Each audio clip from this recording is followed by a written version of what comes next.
Chegamos na nossa aula final da matéria Cristologia. Eu espero que tenha sido muito proveitoso para vocês, foi para mim. É muito bom teologizar com esse grupo seleto que sempre nos acompanha aqui nos vídeos e essa classe querida que mensalmente tem nos visto em várias matérias da teologia sistemática. Nossa aula final é página 149, unidade número 5.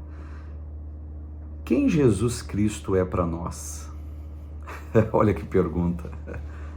Quem Jesus Cristo é para nós? Quem Ele é para você? Quem Ele é para mim? Essa pergunta é muito importante. O que faremos de Jesus chamado Cristo, né? Lembra de Pilatos? Vocês escolhem quem? Jesus ou Barrabás? A galera, né? A turma ensandecida, a turma querendo ver sangue é essa. Solte Barrabás e crucifica Jesus, né? Mas enfim, quem que Jesus é para nós? Quem que Ele é para você? E na página 151, capítulo 1, bom, Jesus Cristo Salvador. Como já dissemos, não há cristologia sem soteriologia. Você não tem como não atrelar a figura do Cristo, do ungido, sem a figura do Cristo Salvador, sem a doutrina da sotéria, a doutrina da salvação. Então não tem cristologia sem soteriologia. Cristo se manifesta para salvar.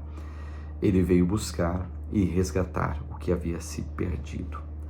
Qualquer estudo da pessoa de Jesus que não leve em conta seu papel como salvador da humanidade está tragicamente incompleto. Claro que está, pois vai ignorar aquilo que Cristo mais fez de importante por nós. Ele comprou nossa justificação perante o Pai com seu próprio sangue e se fez eternamente o sacrifício e sacerdote de uma nova aliança entre o homem e Deus. Então não tem como dissociar a questão da soteriologia com a cristologia. Jesus é o nosso Salvador. Por que Jesus é o nosso Salvador? Porque, página 152, havia um problema do pecado, tá certo? E conforme está em Romanos capítulo 7, do verso 14 até o 20, Deus é contra o pecado e simplesmente não consegue, a humanidade não consegue deixar o pecado, pois o pecado os domina. E havia esse problema do pecado, havia essa nódoa, essa mancha, essa marca, né?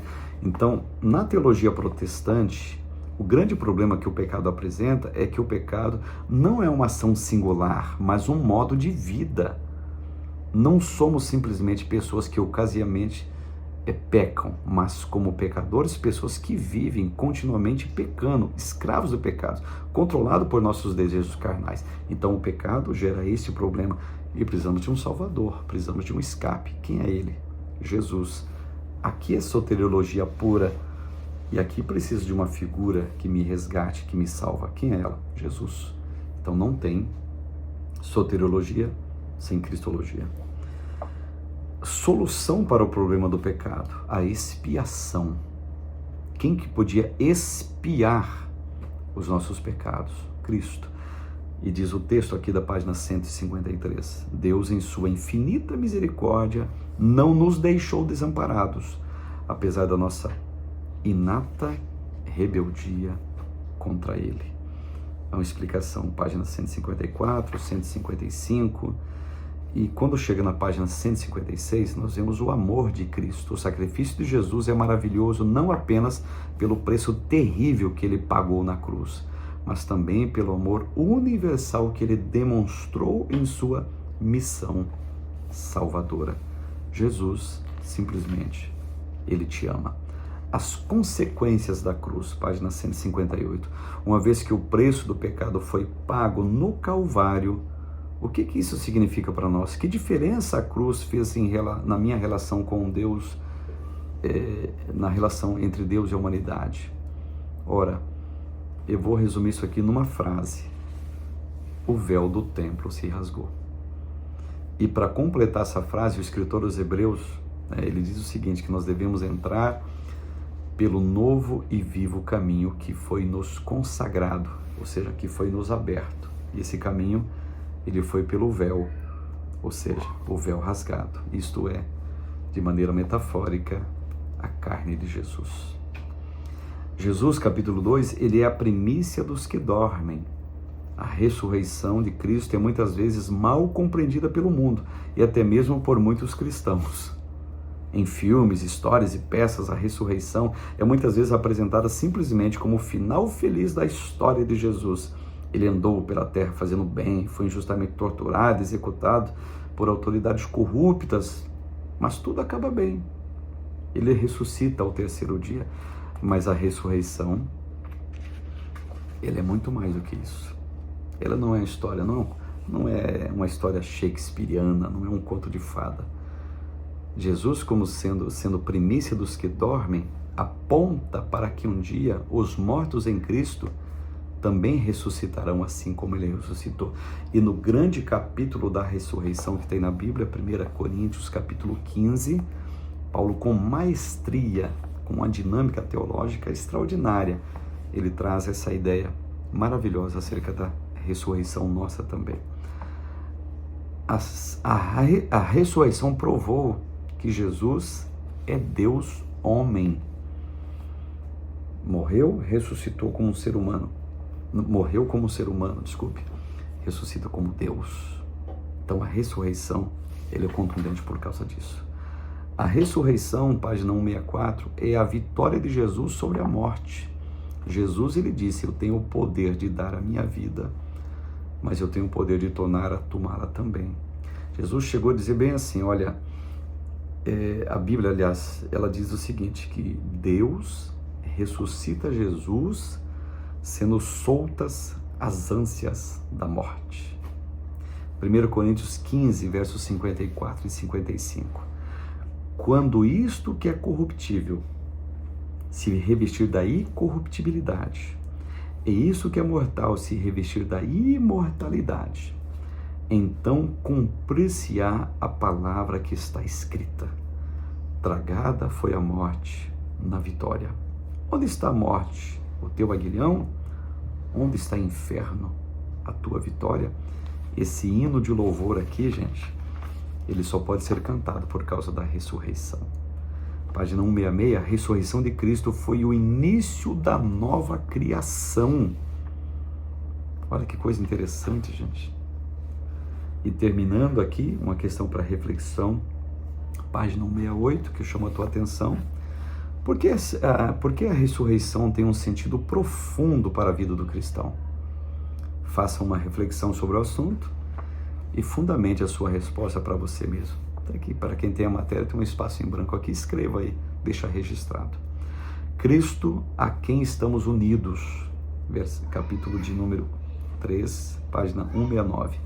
Uma imagem ocasionalmente estranha, encontrada especialmente nos escritos de Paulo e João, é a figura de se estar em Cristo. À primeira vista, a imagem parece não fazer muito sentido. Tecnicamente, só podemos dizer que estamos em algum lugar ou data. É uma expressão utilizada para expressar nossa localização no tempo e espaço. Estou na sala, por exemplo, né? Estamos em 2025, por exemplo. Ela estava no supermercado, mas ainda assim, estes autores empregam esta imagem de estar em Deus ou em Cristo. É bem mais profundo isso daqui, gente. Existem imagens dessa união, que nós estamos em Cristo, a nossa convicção de que nós o servimos e de que Ele está vivo. Tem essa explicação, página 170, 171 e 172. E uma pergunta, como que nós podemos estar em Cristo? Página 173. A grande pergunta precisa ser feita é, se a união com Cristo é tão maravilhosa, se estar em Cristo é desfrutar de seu amor, de sua vida, de integração tão próxima com Ele, que somos conformados ao seu caráter, como podemos alcançar essa união? Paulo responde, Efésios 2, capítulo 5, 6, Efésios 2, versos 5, 6 e 8. Estando nós ainda mortos em nossas ofensas, nos vivificou juntamente com Cristo, pela graça sois salvos. e nos ressuscitou juntamente com ele e nos fez assentar nos lugares celestiais em Cristo Jesus, porque pela graça sois salvos por meio da fé. E isto não vem de vós, é dom de Deus. Paulo também afirma, 1 Timóteo, capítulo 1, verso 15 e 16. Esta é uma palavra fiel e digna de toda aceitação, que Jesus Cristo veio ao mundo para salvar os pecadores, dos quais eu sou o principal. Mas por isso alcancei misericórdia, para que em mim, que sou o principal, Jesus Cristo mostrasse toda a sua longanimidade, para exemplo dos que haviam de crer nele para a vida eterna. Estar em Cristo significa compartilhar sua morte e sua vida. Morreu para o pecado e ressuscitou para uma novidade de vida. Página 175, questão para reflexão também. Comente sobre as imagens de união apresentadas no texto, ou nos textos que eu citei, e reflita sobre a nova vida encontrada pelo ser humano em Cristo Jesus, que é maravilhoso. Capítulo 4 afirma categoricamente, é uma verdade inamovível, pétrea: Jesus, cabeça da igreja. Cristo une os membros da igreja, página 178.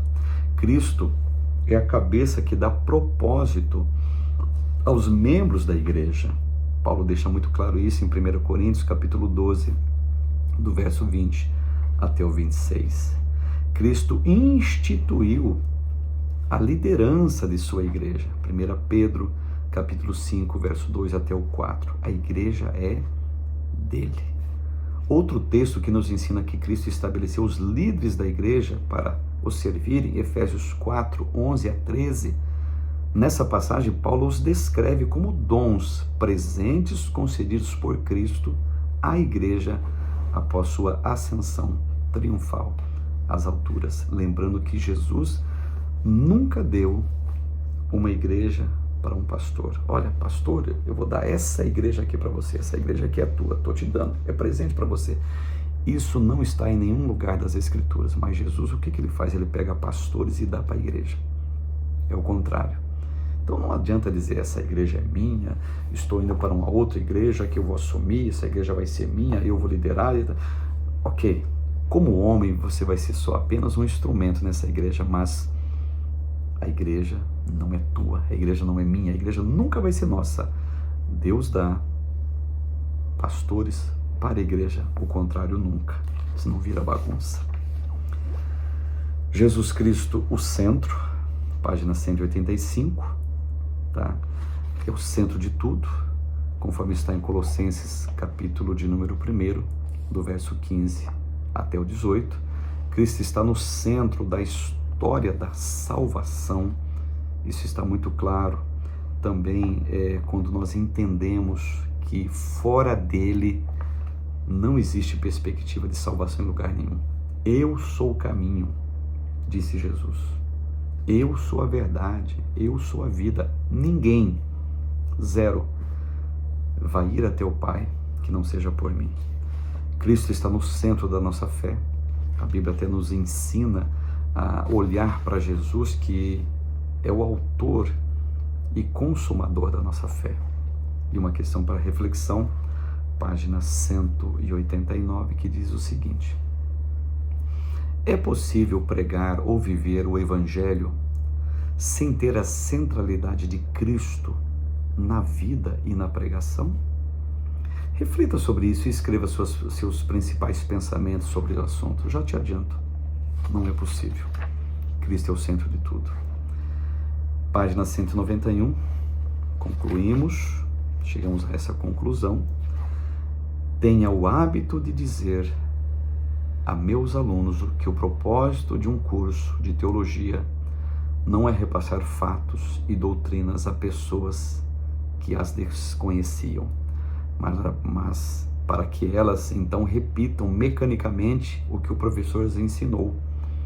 O propósito de um curso de teologia, pessoal, é ensinar alunos a pensarem teologicamente, é educar pessoas nos hábitos mentais e estruturas de pensamento que possibilitam que elas façam suas próprias ligações, formulem as ideias de suas próprias maneiras, aprendam a ler e a interpretar a Bíblia por si mesmos.